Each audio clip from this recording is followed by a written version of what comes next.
Struggling to understand satellite data? Let's simplify it in 60 seconds.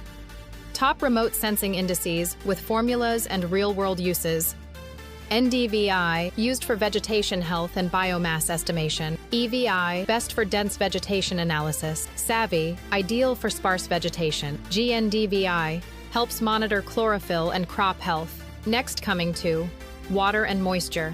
NDWI detects water bodies and wetlands. NDMI tracks moisture and drought conditions. Next is urban and fire.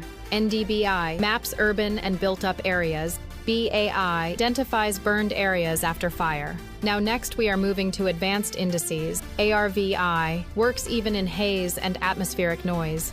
SAVI improves vegetation detection in soil-heavy regions. These indices help in agriculture, urban planning, water management, and disaster analysis. Want to master GIS, remote sensing, and GeoAI?